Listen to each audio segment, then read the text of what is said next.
Anzac Biscuits, rock-hard ration from World War I, or delicious oatmeal baked good from Australia and New Zealand? Well, why not both, though I'm going to venture a guess as to which one I'm going to prefer. So thank you to Babbel for sponsoring this video as we make Anzac Biscuits from World War I and from just afterward, this time on Tasting History.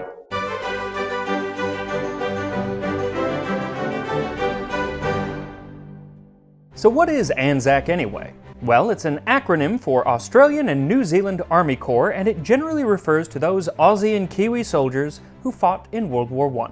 On April 25, 1915, Anzac forces landed at what would become known as Anzac Cove during the Gallipoli campaign. They drove the Turkish forces off of the shore and into the hills. But with a beachhead established, they pretty much just stayed there, bogged down in a stalemate of trench warfare for 8 long months. Finally, in December of 1915, the Anzac forces retreated, followed by the rest of the Allied forces a month later. Militarily, it was a disaster for both sides, though especially the Allied side, but it is considered to be the beginning of a national consciousness for both Australia and New Zealand. And just a few months after the retreat, on April 25, 1916, the first Anzac Day was observed. And in later years, the day included the eating of biscuits, Anzac biscuits, and we are going to make a recipe from 1926 from Rockhampton, Queensland. Anzac biscuits: 2 breakfast cupfuls John Bull oats, half a cupful sugar, 1 scant cupful plain flour, half a cupful melted butter. Mix 1 tablespoon golden syrup, 2 tablespoons boiling water, and 1 teaspoon of bicarbonate of soda until they froth. Then add the melted butter. Mix the dry ingredients and drop in spoonfuls on a floured slide. Bake in a slow oven. Now someday I hope to travel to Australia and New Zealand, and luckily when I get there I won't really have to worry about the language because they speak English. But if you are traveling to someplace that does not speak English, might I suggest you sign up for a subscription to our sponsor, Babbel. Babbel is the #1 language learning app in the world with over 10 million subscribers. I like that the lessons are short, just about 10 minutes, so I can easily fit them into my schedule, and I love that you learn more than just a list of vocabulary words, because Babbel also teaches you about the culture, the slang, and the food and drink of the country where the language is spoken. And that's perfect because I plan on going to Mexico in a couple months, and so I'm brushing up on my Spanish so I don't make a complete fool of myself when ordering food. Quiero tacos al pastor, sin cebolla, por favor. I also love that they have podcasts so I can even practice in the car. So if you're planning on doing some traveling, or if you just want to learn a new language to improve yourself and keep your brain active, then make sure to sign up for Babbel using my link in the description to get 65% off. Plus, Babbel now offers a 20-day money-back guarantee, so make sure to sign up today. Now for this recipe, what you'll need is 2 cups or 200 grams of rolled oats, a half cup or 100 grams of sugar, 1 cup or 120 grams of flour, a half cup or 113 grams melted salted butter, 1 tablespoon golden syrup. Golden syrup's kind of hard to find in the US, so I'll put a link in the description to where you can get that, 2 tablespoons of water, and 1 teaspoon of baking soda. So this is very similar to how they're still made today, though often today they have coconut, and coconut does go back quite a ways, but this recipe doesn't have any. What this recipe also has is a lot more oats than would be in a typical recipe today. But this is the one that we're making, so for this, start by whisking together the flour, sugar, and the oats. Then in a small saucepan, mix together the golden syrup and water and heat until simmering. Then add in the baking soda and whisk it until it froths.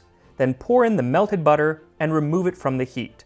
Pour the liquid into the dry ingredients and mix until just combined.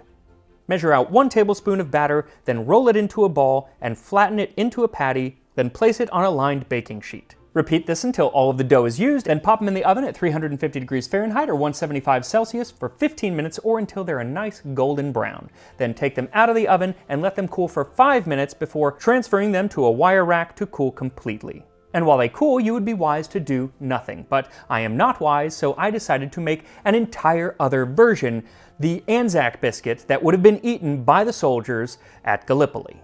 These were part of the soldiers' daily ration, and many of them would call them Anzac wafers or sometimes even Anzac tile. And tile is an apt word because they're really just a fancier version of hardtack.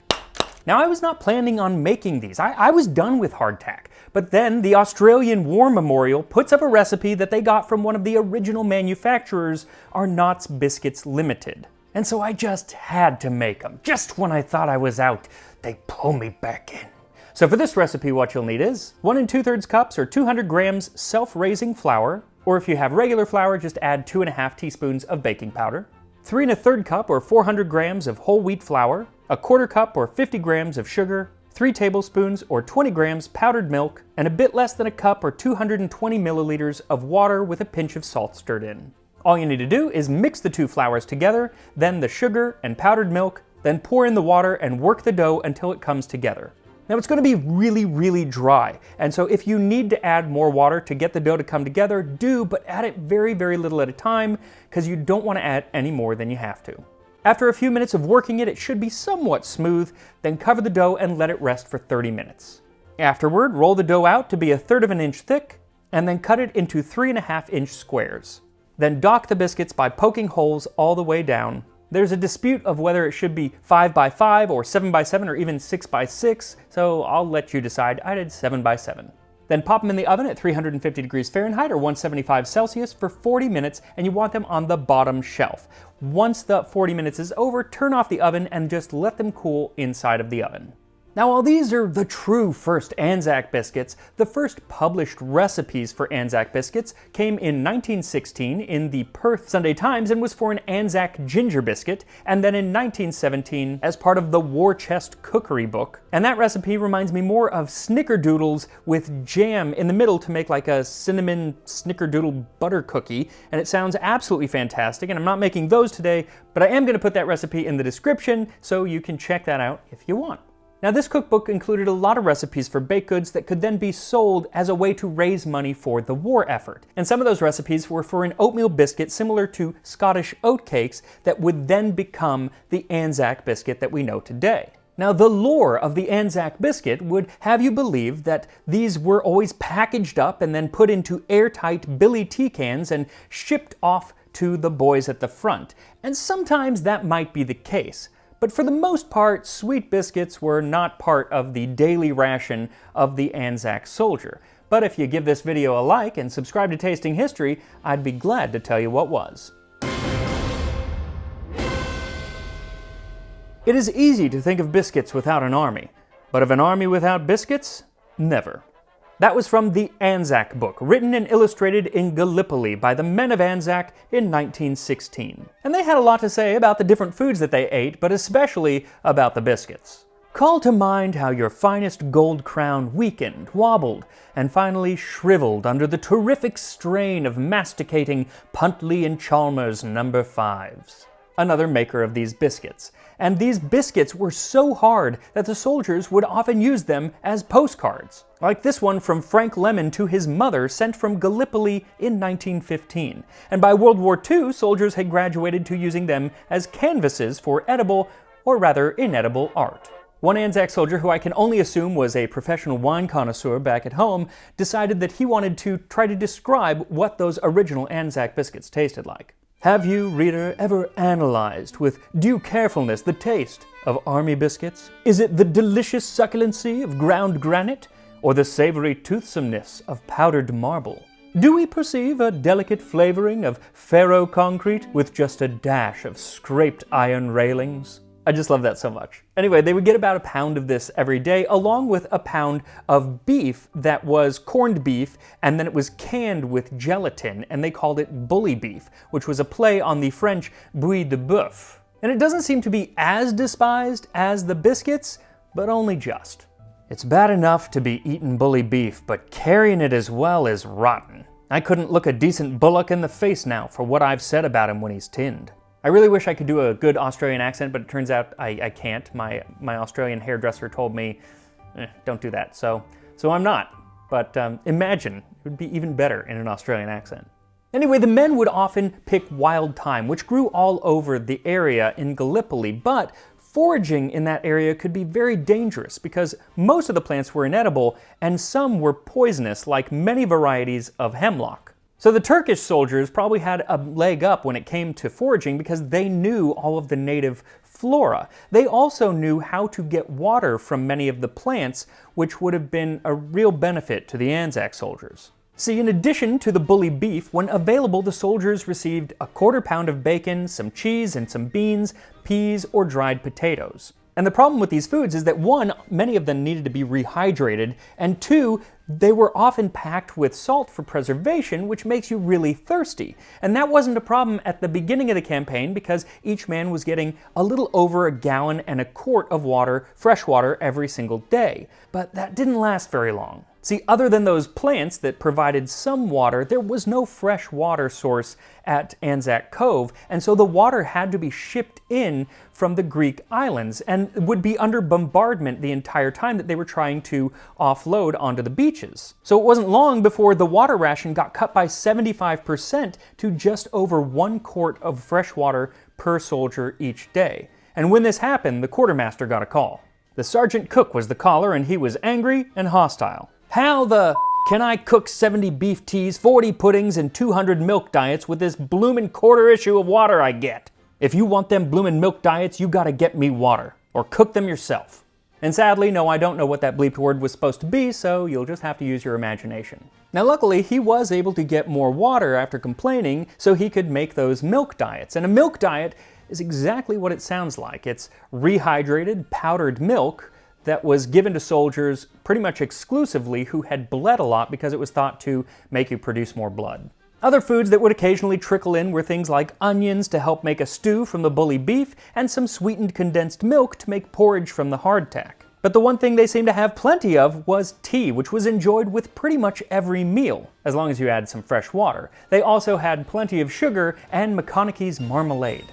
Now, a few months into the campaign, during the fiercest fighting, the YMCA, who had commissary huts set up in London and some of the base camps, got the okay to move closer to the front line. Well, it was dangerous to do this at Anzac Cove because they were under bombardment the entire time that they were coming ashore. But they eventually set up in a small dugout near Reserve Gully out of the line of sight of snipers. But even then, one night a fragment of Turkish shell weighing 12.5 pounds found its way through the roof of that dugout. But at this YMCA hut, the soldiers could get nuts and raisins, fresh bread, cakes, fruits, vegetables, cigarettes, and all sorts of other things to make life a little bit more bearable. But there were tens of thousands of Anzac soldiers, so one YMCA hut could only do so much, and so many of the soldiers suffered from scurvy and pellagra and other illnesses that came from a lack of vitamins. And so at the end of the campaign, the average soldier lost 28 pounds. But let's say you did get some of those goodies. You could either eat them yourself or you could trade them for something else. What's interesting is with whom you might be doing the trading. See, it was often the Ottoman Turks, those people in the trenches just across from you trying to kill you. See, the Turks, who were also underfed, had at least different food. Olive oil, coffee, dried fruit, nuts, grape compote, and lots of fresh bread. And during the ceasefire, there was a lot of trading going on between the two sides. The Turks really liked the cigarettes and the condensed milk, while the Anzacs preferred the nuts and the dried fruit. Though when the Anzacs tried to send them the bully beef, they thought that it was pork, and so the Turks sent it back with a note saying, "Dear enemies, no pork, more cigarettes." It's something I find really fascinating about this battle is the mutual respect that the two sides had for each other. There's actually a monument at Gallipoli, which is based on an actual event, where after raising a white flag, a Turkish soldier carried a wounded Australian officer to the Australian lines and returned before the fighting resumed. And this mutual respect seems to have been a theme because I found a poem called Anzac, published in 1916, written by an Australian soldier who wrote it just after he left Gallipoli. And it's a really long poem, so I'm not going to read the whole thing, but I am going to read a few stanzas. This last 6 months, I reckon, will be most of my life to me. Trenches and shells and snipers and the morning light on the sea. Thirst in the broiling midday, shouts and gasping cries. Big guns talk from the water. And flies, flies, flies, flies, flies. And all our trouble wasted, all of it gone for nix. Still, we kept up our end, and some of the story sticks. But seeing we had to clear for we couldn't get on no more, I wish that instead of last night, it had been the night before. Yesterday, poor Jim stopped one. 3 of us buried Jim. I know a woman in Sydney that thought the world of him.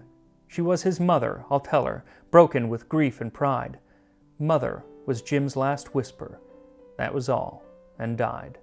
That's where it gets me twisted. The rest of it I don't mind. But it don't seem right for me to be off and to leave old Jim behind. Better there than in France, though, with the Germans' dirty work. I reckon the Turk respects us as we respect the Turk. Abdul's a good, clean fighter. We fought him and we know. and we've left him a letter behind us to tell him we found him so. And as sad as it is amazing to see such respect given between groups that were meant to be enemies. After the war, Mustafa Kemal Atatürk, Field Marshal of the Turkish forces and later President of Turkey, said, "There is no difference between the Johnnies and the Mehmets. You, the mothers who sent their sons from faraway countries, wipe away your tears. Your sons are now living in our bosom and are in peace. Having lost their lives on this land, they have become our sons as well." And even today, every year on April 25th, a muted dawn service is held at Gallipoli by the Australian and New Zealand governments with the assistance of the Turkish government, though I don't know if at that service they enjoy Anzac biscuits like the ones I'm about to eat. Now really, you should let these harden up for a few months, but I let mine harden for a few days, and they're pretty hard. What's interesting is that it's not like the other hardtack that I've made because 1, there's sugar, 2, powdered milk, and 3, the sodium bicarbonate, the baking soda. There's like bubbles, which is very different. So I'm curious what the consistency is going to be like if I don't break a tooth. Let's have a go.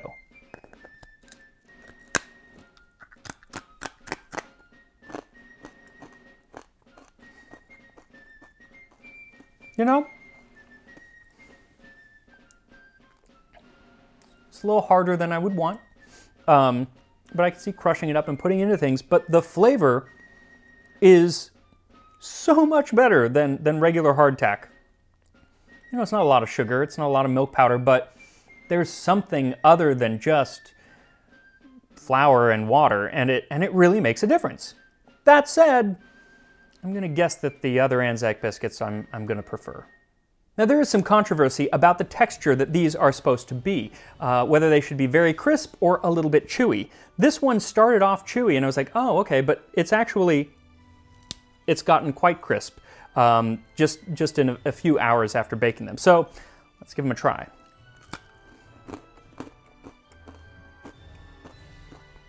They're really, really good. Everyone should make these. They're sweet. You get a lot of the oatmeal.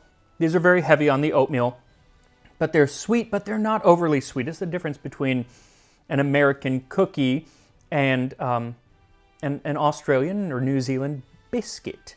And you do have to call this a biscuit. You cannot say Anzac cookie. It's forbidden by the Minister of Veterans Affairs in Australia. They actually control what can be called an Anzac biscuit, and they say that it has to be called biscuit, not a cookie. And frankly, these would not pass muster today, nor would many of those very first recipes for Anzac biscuits. It's got to be this oatmeal style, and I'm okay with that because it's delicious. So make sure to follow me on Instagram, Tasting History with Max Miller, and I will see you next time on Tasting History.